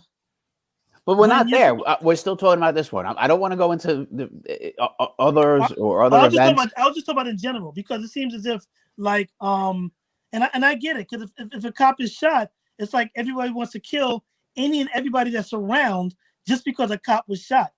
Yeah. As opposed to, let's say, it's a very emotionally charged thing. Let's say a Kyle Wittenhouse, a white guy with a rifle walking down the street after killing 2 people, not being stopped. I mean, but if you're in Harlem and a black guy happens to be like, hey, bang, bang, bang, bang, bang, bang, bang, bang, bang, for what? Because he said, hey. I mean, this is the thing. This is what I want to know. Like in the academy, is it like, okay, we only shoot at black people? We have 2 separate targets for that. At the range, they give us a white target and a black target too. And I'm pretty sure the white targets are always missed. Clean. The sheets are clean. The black targets be so full with bullets. It is so. It's funny. It's funny, sad that at least we were able to bring some humor to this shit. And the beautiful thing about this is. See, maybe this is the best way where the world can kind of come to some kind of peace and tranquility, where white people and black people can get on and we can laugh about certain things and not take it personal, because right now everybody is at odds. But this is Real Talk Chronicles, and this is why we can talk, because everybody has an opinion and no one is wrong. So you know what? Kevin's wrong. You beat me to it. I was thinking the same thing. So Colin said they all should be fired just for the firing of all those shots and missing the person who shot them. What do y'all think about that? Just because of that. Colin's just like, just enough of that nonsense, right? You shoot, but missing it. That's the normal. That's not abnormal in a shooting, in a shootout, right? People miss more than they hit. It is statistically out there. We miss more than we hit. Kev, you know what? I got an assignment for you, because I know you like people. that. You mean white people? You miss more. But listen, but said black people. Said I got an assignment for him, because Kev loves to say about how often white people get shot more than people of color, unarmed or armed. Correct me if I'm wrong, Kev. Right? But then let me find out, for the white people that have gotten shot, how many have got shot that 30 times, and they may have shot one time, or they may have had just a gun or a knife, and they got shot 30 times. Because it is proven, and correct me if I'm wrong, for people of color to get shot multiple times, get shot at, or especially shot at multiple times, than anybody you don't hear a white person getting shot at 30 times and missed or hit one time. I mean, we can go about Diallo. Well, let's find those stats. And like I've argued with you on this, is you can't name a single white guy who's been shot unarmed. Exactly, you're right, and that's we've been paying attention to this, Bill, for 25 years at least, right? At least you can't name one. And you can't name a white person that got shot in 25 years. That's not good. And in the last 20 years, statistically, more white people are shot unarmed, more white guys than black guys. I know Right. percentage-wise, it's the other way around, right? Like, I'm not arguing that. I'm just still saying with the numbers of white guys who have been shot unarmed by cops, we have no idea of them. And Bill, I don't know if I can get the stats on how many rounds. I know. Like, that's a lot of research, right? I was about to try to find out, time. like, you know. You got I got time. I got 2 full-time jobs. Yeah. You know, let's say, you know, I might ask the question because we can ask Google right now, or Siri or Alexa, whoever you talk to. I might ask the question, what's the most a white person has been, how many times the most a white person has been shot at, you know, unarmed or armed. You know what I'm saying? Hold on, here we go right now. This is Real Talk Chronicles, baby. We do it right on the spot. What's the most a white man has been, how many times a white man has been shot at, unarmed or armed? 85. That was Siri. That wasn't me. Yeah, definitely. That's just in Brooklyn. You can have a hard time finding that one, Bill. The stats on that are not going to be an easy one to find. No, I agree with you. You know, and it would be a terrific project for some, you know, university students to take a look at the last decade of unarmed white guys, unarmed black guys, armed both, and shot and killed, and see, you know, what's there. I'm intrigued. Yeah, I mean, you know, but it's work. But that's you know, it's not something you're going to find in an hour. No, I agree. But you know what's so funny? I think the bottom line is being that the numbers are crazy because they don't just pop up. I mean, I think the bottom line is I think we can all agree right here that what's happening with, like, there's definitely a difference in people of color getting shot at multiple I times. can't agree with that because we can't show it. Is it probable? Possible? Of course, it's possible. But I can't. We have zero. Now the beautiful thing is you can say, see, this is what you can say. How many times do we hear about the white person that has been shot by law enforcement, right? So is that equivalent to how they say we desensitize ourselves to people of color getting shot, black on black crime or Latin on Latin crime? But see, so if we hear if a white cop kills a white man, we don't hear about it. Okay. And he's on the job the next day. Right. But no if he shoots a black man or a Latin man, it's multiple shots. So I mean, what I'm trying to figure out, Kev, you're right. We don't hear what the media may say in regards to that, but the bottom line is we don't hear about it at all. You understand what I'm saying? Yeah, I'm with you. And I'd love to understand that. And if there's, you know, somebody who wants to take on that task of researching it, you know, God bless you. You know, go out and do it. I'll go back to the problem is, and you know, we talk about solutions for some of these things, and one solution is crystal clear. Get rid of white people. God. Cedric, didn't you have to leave early? I know, right? says like I'm gonna hang out with this one. Our training has to be changed. Our firearms training has to be changed. We do not take it. We don't take it seriously. We don't. But you know what? No, but I'm gonna add on to that because it's not necessarily training. It's more so attitude. Well, that's different. No. So that's a whole other. Cedric, there's a whole list of things that need to be done. Attitude's part of it, and community relationships is part of it. There's a whole list of things that needs to be done, but we're just understandable. Just training with firearms. Understandable, but think of it this way. In this, we know that specifically in New York City, the attitude that cops have towards white people on 81st Street and 2nd Avenue is completely different than the cops having the attitude against blacks on 116th and 3rd Avenue. So now, see, Cedric, I'd be the opposite because I can't stand the people in Midtown. We've already established. I can't stand. You're not the typical white cop. We've already established that. Yeah. But what I'm saying the rich is, folk bother me. Bill will tell you when I was a party promoter back in the '80s, like we would be at parties that the white people will be out rambunctious, doing all types of things, starting fights, and the cops will be like, "Hey guys, stop it, stop it, stop it. Okay, you're not gonna stop. We're gonna give you 10 minutes to get it together." But black people, we come out the club, get off the street, get off the street. Or you know what? You don't want to move? Bang! All of a sudden, people will get arrested just because they're walking out of the club. Said, I'm. It's on that list of. There's a list of things that need to get done. I'm just No, giving but I'm you saying this still one. attitude though. I know attitude's part of it, right? Like, look, no question. But I was just saying that the one is, we talk a lot about defunding. Defunding is the complete opposite at this point, right? It is. We need to invest in the training. Cops should be going to firearm training every week, right? Like, and we should, especially early on in our careers, a lot of extra training. We do not train that way. We don't.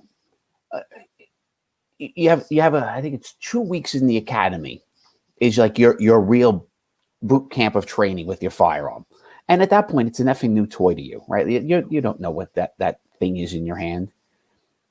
Then We just know it can kill black people. then twice a year for the next whatever amount of years you go, and when you go to the range, you barely train. That's wrong. So Kevin has said. Kevin, I'm gonna read what Andre made the statement, and let me get your opinion on it, both of you guys. He says white people outnumber black people in America more than 5 times. So it would reason that white people are supposed to be shot at more times than black unarmed. But you never hear a new report of an unarmed white man shot by cops. Never. That's my point. That's what I'm saying. We don't hear about it.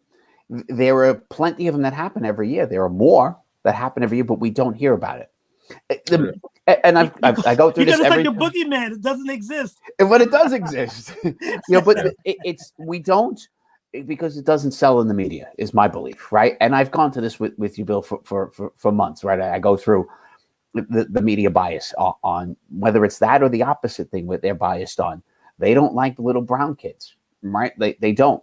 A little pretty blonde girl gets abducted, gets killed. It is front page news forever. And I know we both know that fact. We both know that to be factual. You can't argue it. They don't give a damn about it. So there's just certain things that the media portrays over others. And I don't know why. I don't control it. Bill doesn't control it. Well, Cedric's in the media. Said you're in the media. I mean, I've taken on a sounds little like it's Cedric's fault. No, so I mean, Ced and I know from the promotional thing, like we know, like white the hardest thing the hardest thing to do is something positive. Said, we can do a party or anything and people can come out and support us and show love, but something positive, it doesn't happen. A lot we said from the media, we know things are star driven. We know people like drama driven. People will always love cops and robbers. Good, bad, or different. It is what it is. And I mean, it's so funny that we live in a world now where a lot of times the bad is held to a status of love. You know what I'm saying? I mean, and we can, and I'll say this all the time. Let's not throw this on our black people that have black or Latin people that have done crimes, and now they're being glorified and they're able to write their stories. They were taught by Al Capone. One of the best movies out here in the world made was The Untouchables, Goodfellas. So, when we talk about crimes that have been glorified, Scarface, the most prominent movies made the man and paid. Billy the Kid. So I have no problems for people that have come out and done a certain amount of years, and now they come out and they want to get paid off their story. I applaud them because they should get paid because, like I said, people are glorified other Italians and other mobsters or criminals of white descent. With that being said,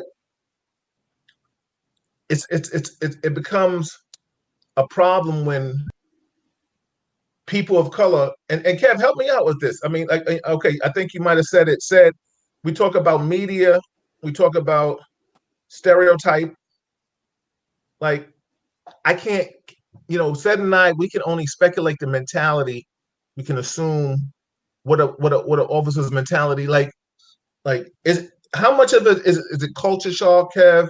How much is that a white officer maybe not liking the community that he work in, or he's just racist? Like What is your take on that? I mean, you're talking about a lot of different things and different people, right? So everybody's different. I can't tell you. I've seen nasty black cops, nasty white cops. I've seen good in all of them. What I've always believed in, that your initial you are training, the most I've seen the equalest amount of shit in person in my life. because you gotta he said Kev will tell you right I down the seen middle. this, I seen that. Like Go ahead, but I get you it. can't say you haven't, Bill. You can't say No, you haven't. I'm not gonna say I haven't, but what I can with say is that what I know I've seen more of and seen less of. I yeah, will say that. Okay. it is that first training the cop gets. It is your first influence. Is everything. Is that from the parents, or are you talking about from the job? The job. The academy is the academy, and it's crap. It's that first year on the street. Who is teaching you? Who is walking with you? Because it's not just about teaching you how to be a cop. It's teaching you. Well, it's all about teaching you how to be a cop, but teaching you how to be a cop, but not just your safety and what the rules are, but it's how to be a decent human being. It's how to treat people. That first set of cops you work with, the training team, is imperative. It can make a break. So let me ask you a question, Kev.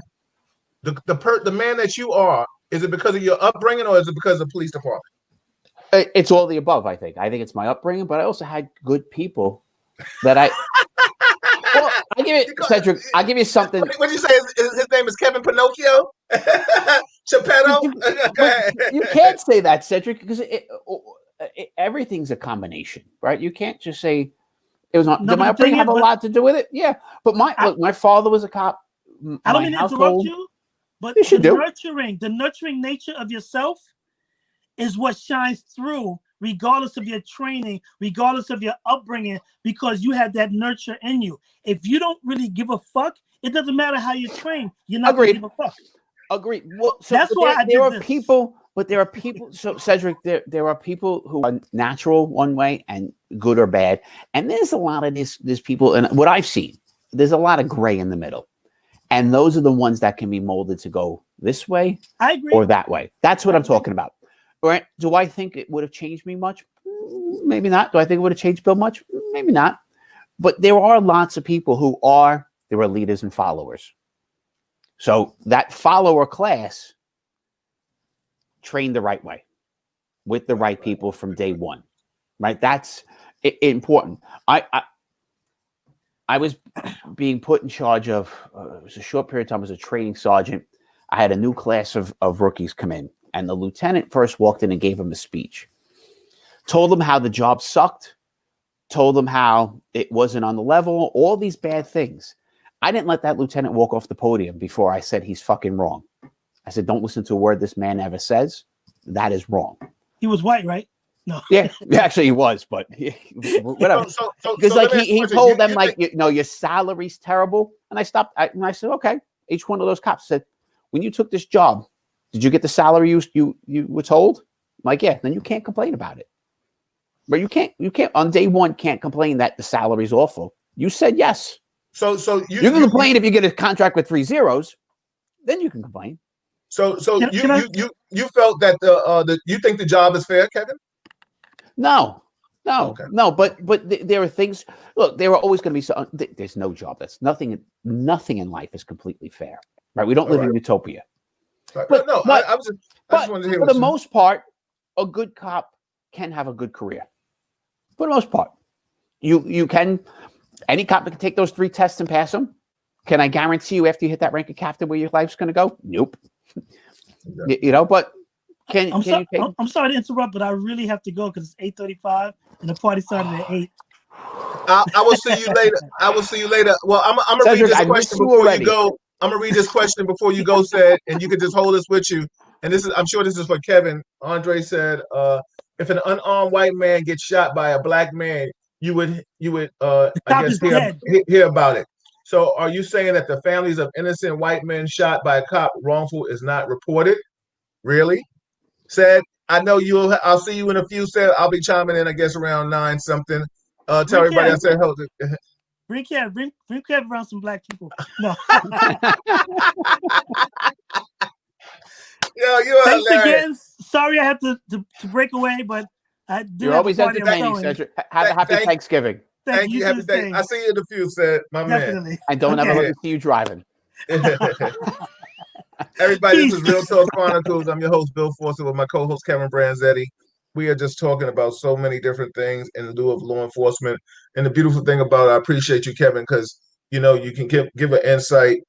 I mean, or, you know, for the most part, I appreciate the line that you try to walk, you know, because the bottom line is, you know, Kev, give the people, uh, when cops say they bleed blue, can you give them what that kind of means in I your use that terminology? phrase. I use that phrase. For me, I That's what I'm bleed saying. blue.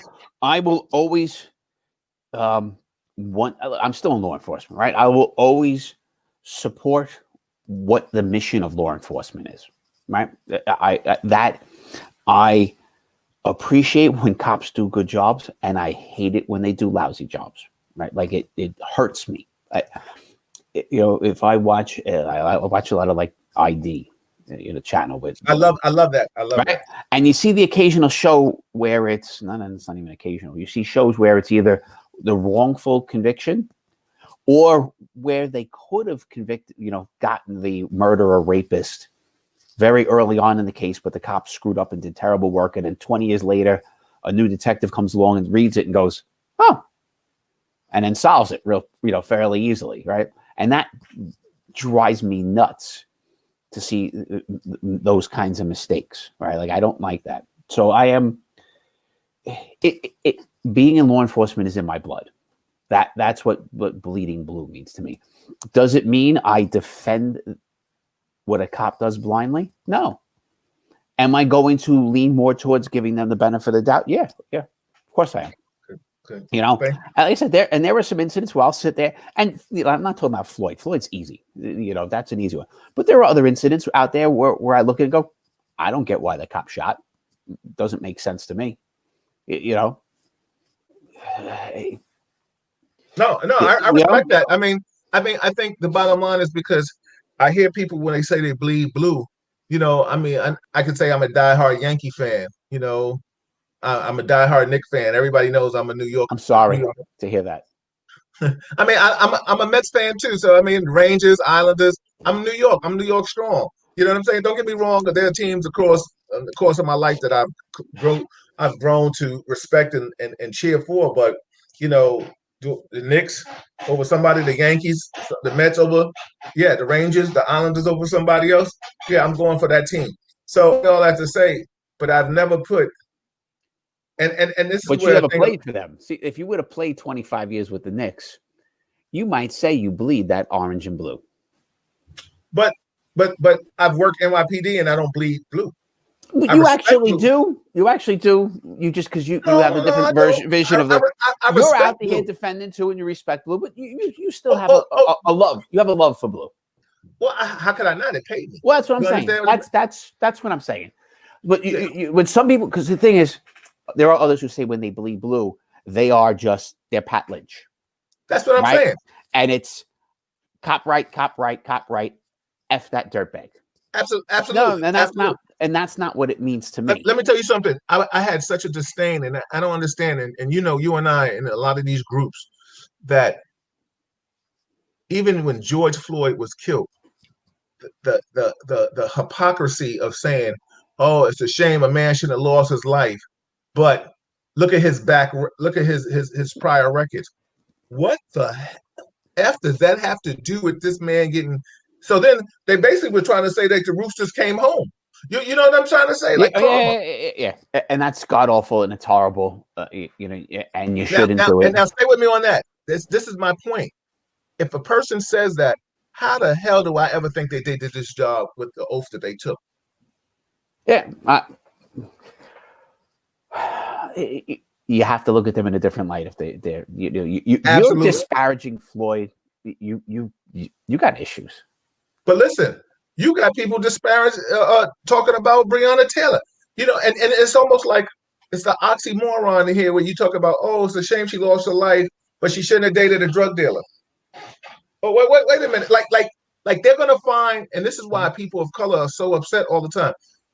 People and I'll say law enforcement because I'm just going to say law enforcement, former law enforcement officers, and still present officers, and you can say whatever color you want to. Find out that they just say the most disrespectful shit, and then they don't understand. They want understand. They don't want to. They're confused why society and the community can't stand them. Well, listen to this shit that you're saying. You know what I'm saying? Yep. But there are also people who just want to believe the cops are always right, and they're kind of desperate, looking for something to hold their hat on. Like, and then they're what they are, and I'm going to talk about like even civilians on this one. They're just uneducated in the incident, right? Like they know very little. Like, I'm sure that guy deserved it. He was a criminal to begin with. No, like we all say that till it's our own child, right? Until it's your family, right? Like then you got a whole different,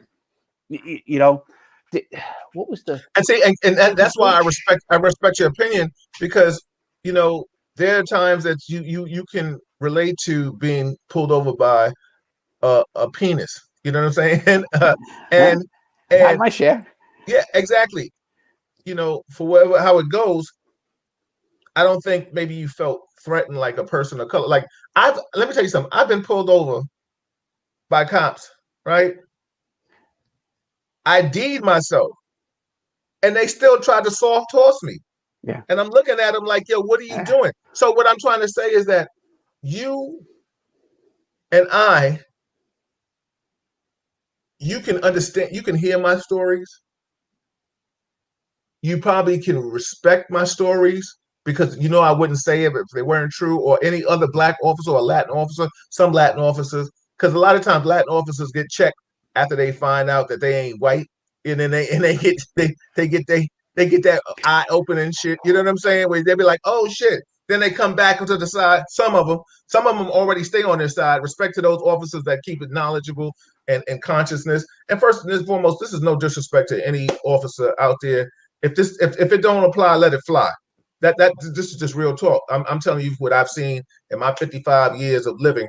And doing law enforcement, being around it. I tell you what I've heard. I've seen what I've seen, and I've listened to, and being invited into certain groups and cliques.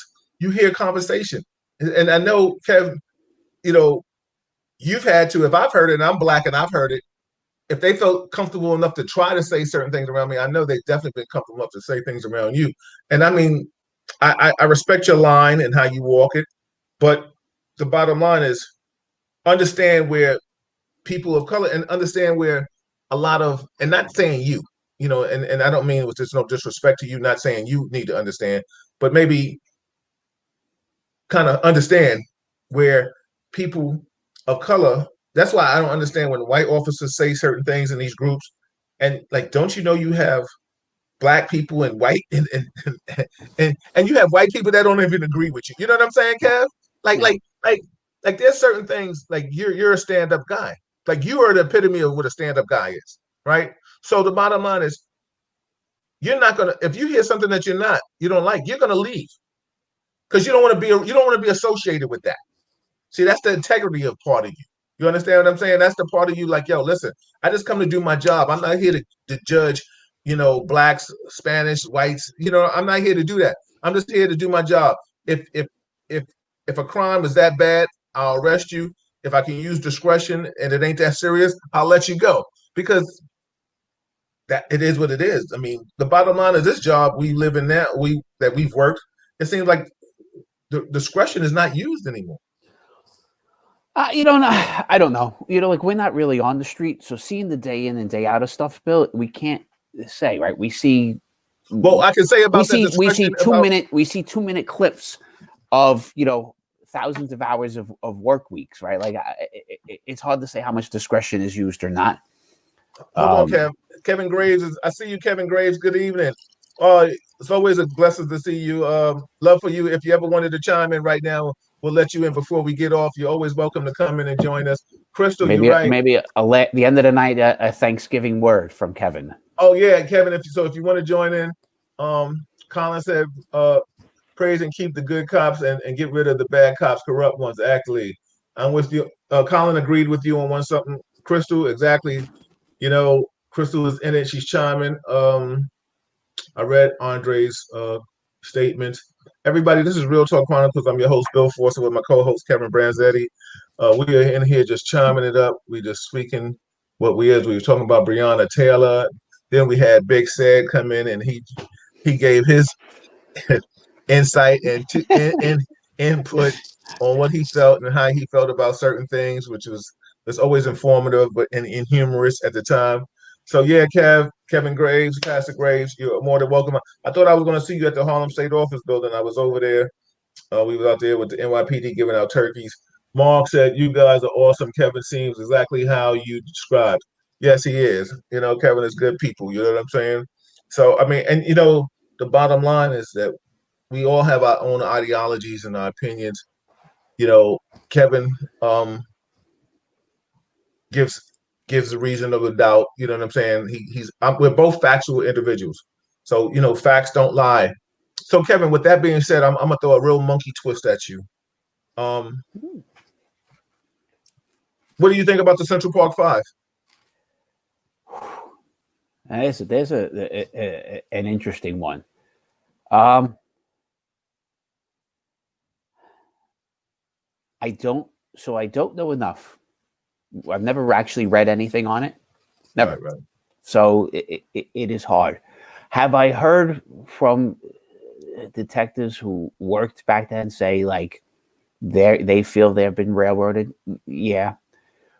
Is it crystal clear? There's only right. Is it crystal clear that there's only the DNA from one guy who wasn't one of those five? Crystal clear. There's no question about it.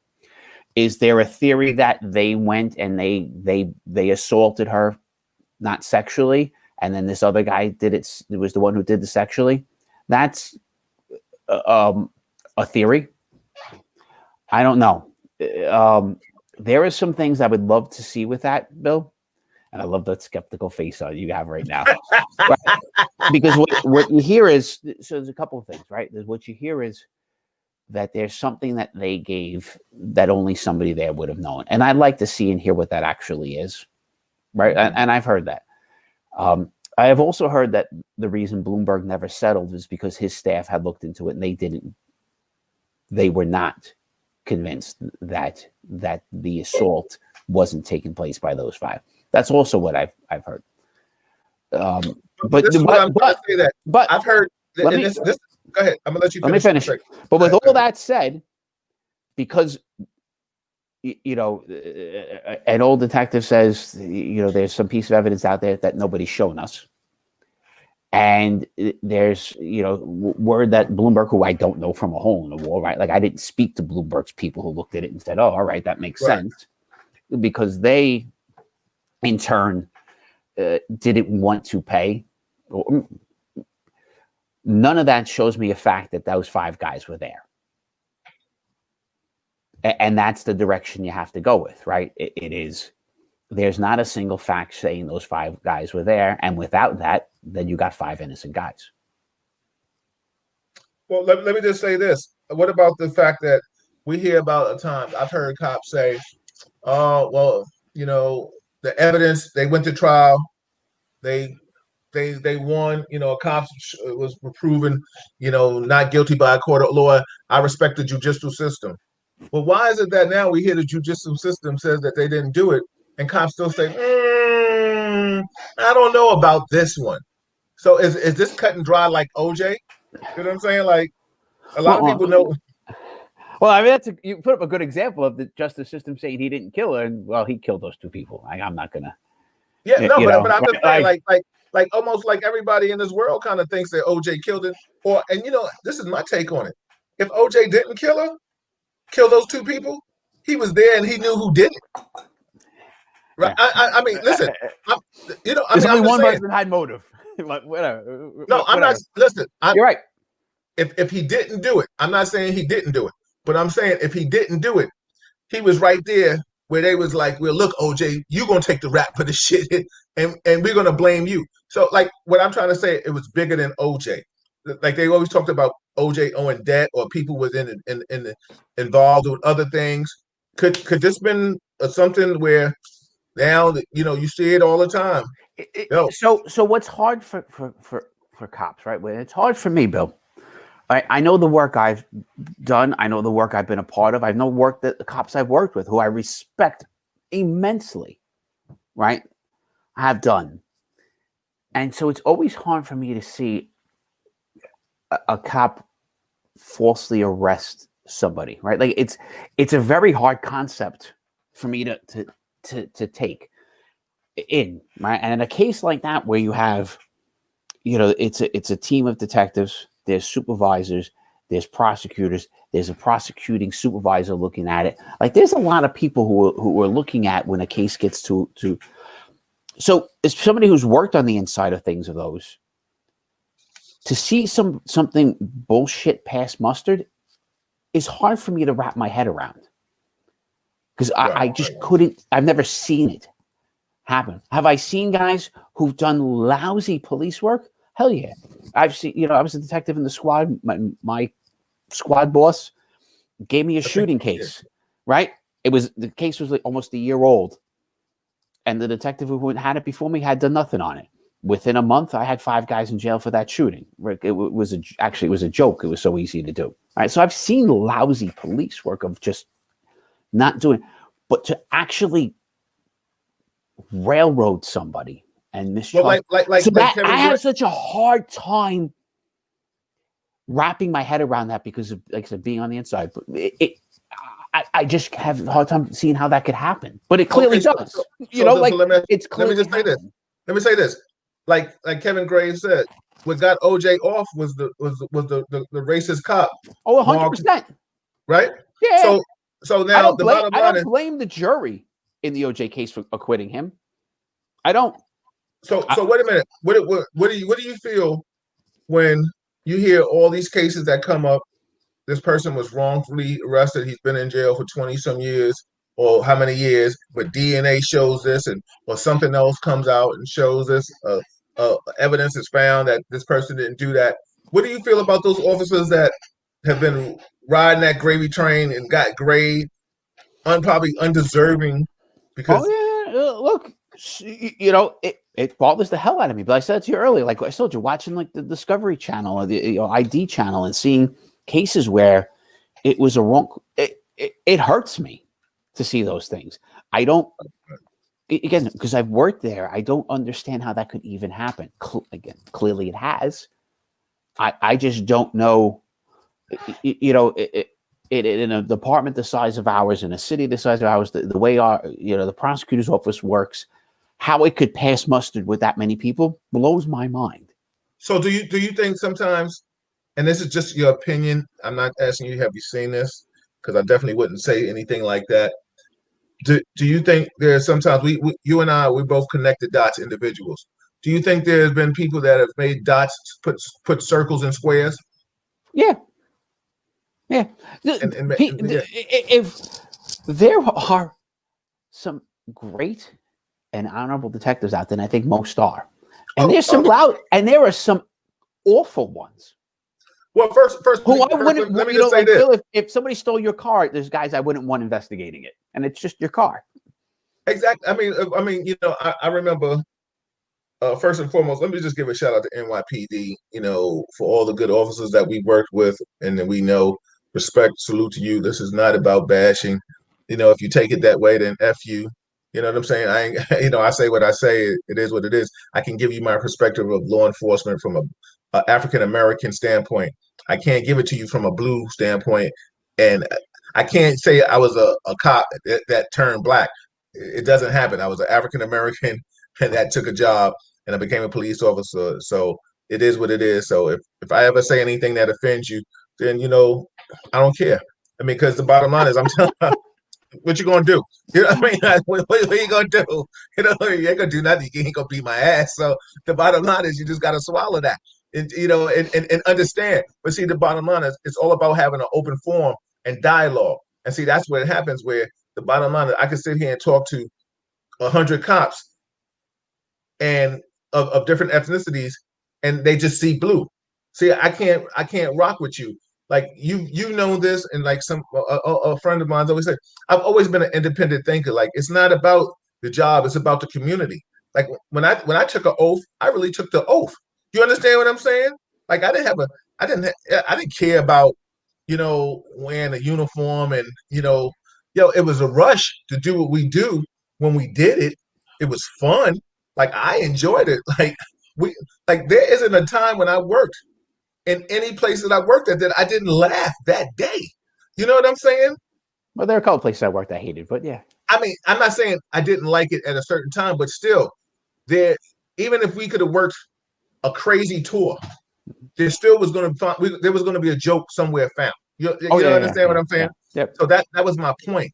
And so thank God there wasn't body cameras.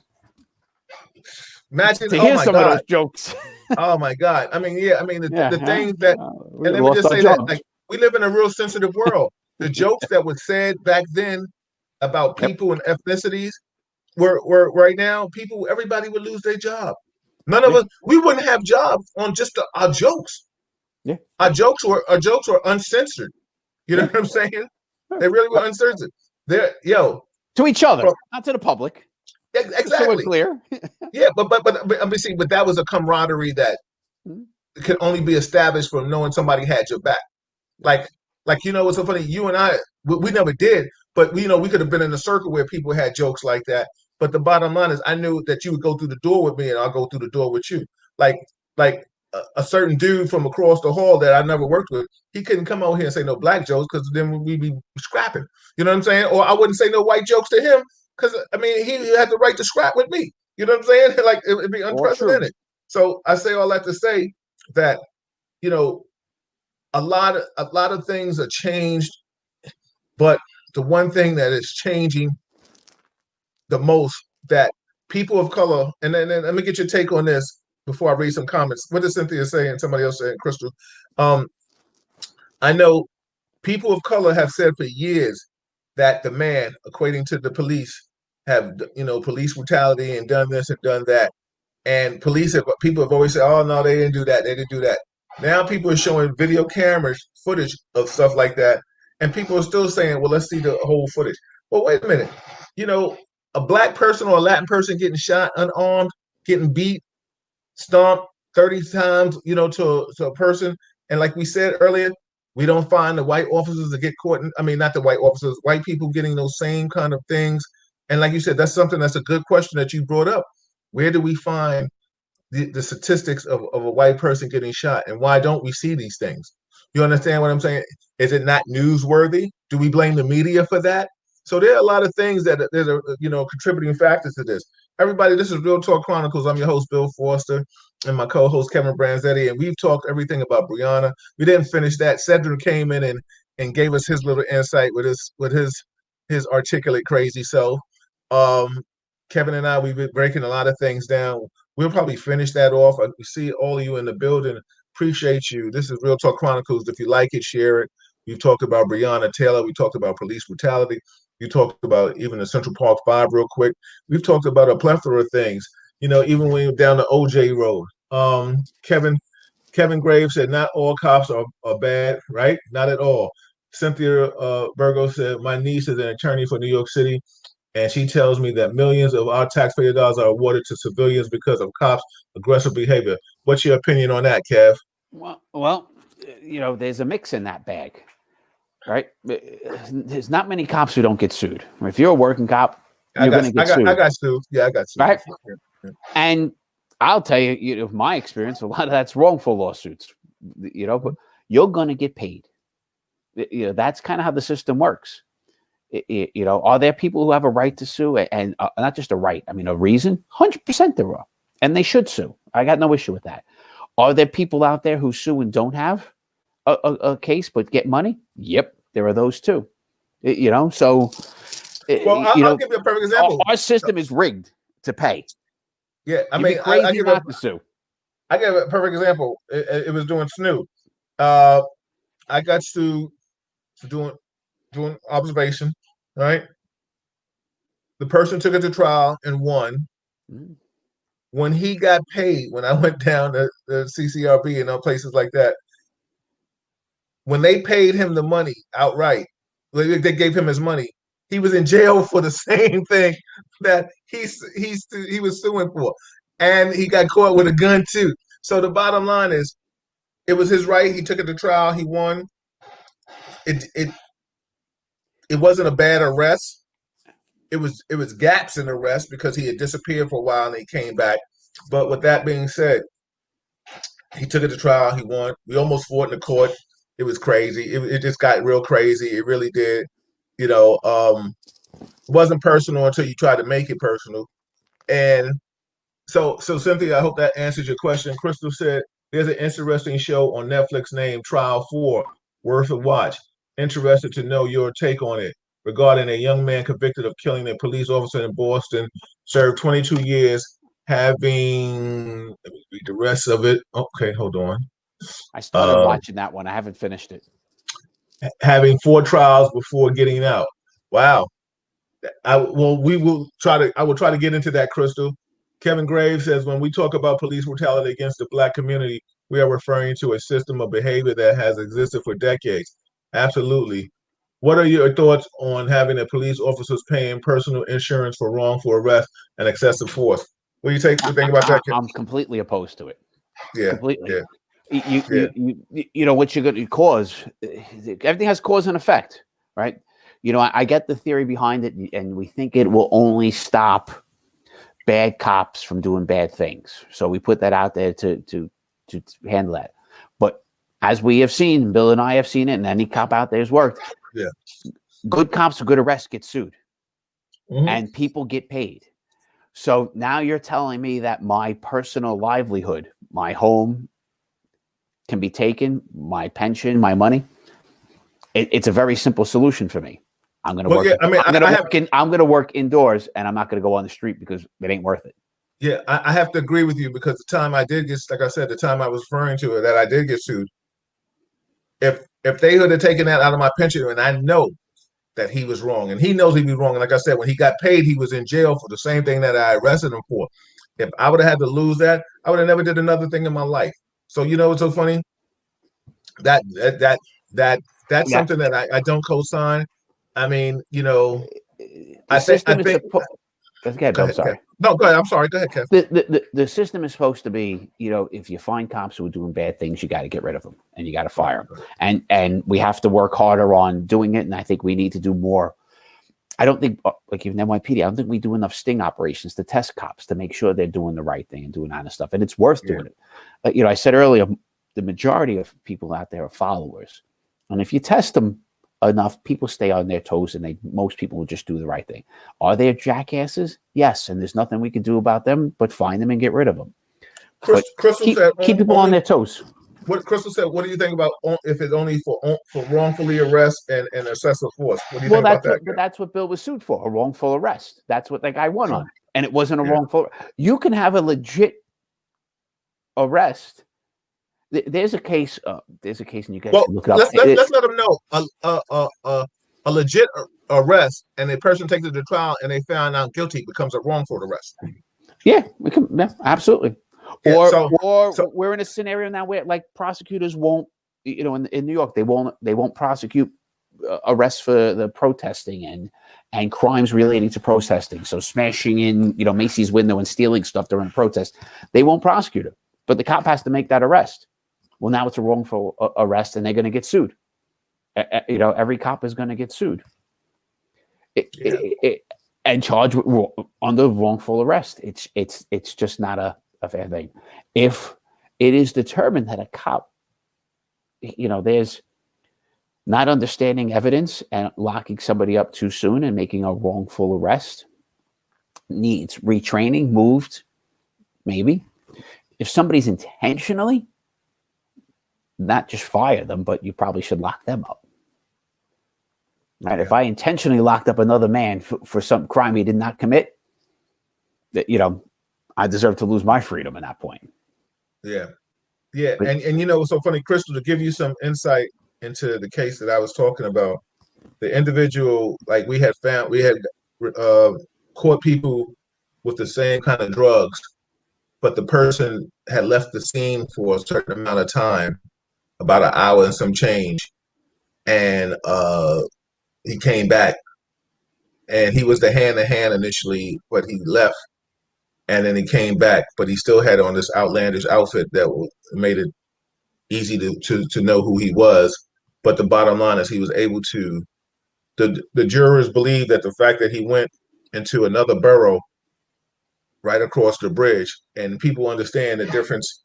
You can leave Manhattan and go to the Bronx across the Willis Avenue Bridge or the 141st Street Bridge, 145th Street Bridge or 135th Street Bridge, and be gone.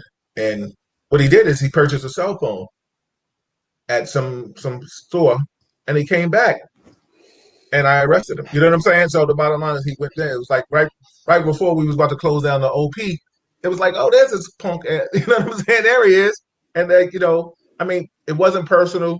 It didn't become personal until you made it, and it is what it is. Everybody, this is Real Talk Chronicles. We're on 2 hours right now. I'm your host, Bill Forster, with Kevin Branzetti. We're going to get out of here. Malika and I will be back tomorrow to give you some insight on just what, our special will be a quick hour special on what are you thankful for. So please, if you're around, just chime in and we're just talking about what are you thankful for, do this crazy year that we're living. We're still here. Kevin and I are still here. God willing, we'll see tomorrow. I'm thankful for that. I'm thankful for, having a podcast. I'm thankful that I get to reconnect with my old partner, co-worker, and we can try to bring some insightful, enlightening things to people in this world. I think we're doing a positive thing, and Kevin, I appreciate you with that. And hopefully only big things to come, because I'm working on big things behind the scenes. So that's a beautiful thing. Any positive words you want to say before we get out of here, man? Oh, tomorrow's Thanksgiving, right? Enjoy it. Spend the time with family. It's even though we'll go with small group, maybe it's just your core family. Enjoy the day with them. What you doing for Thanksgiving, Kev? This is not my week with the kids, so it's so it's a little secret. Go ahead, do you, Thursday. I got the kids on Friday for Thanksgiving. Oh, okay. Well, so you got a free day tomorrow. Go ahead, play on player. Anyway, everybody. Kevin Graves said before we get out of here, the NYPD understands that the relationship between the police and the communities of color have been stained. That is why we have built the block NCO, YCO, officers and precincts community councils gathering. Let me ask you a question, Kev, before we get out of here, since Kev brought this up.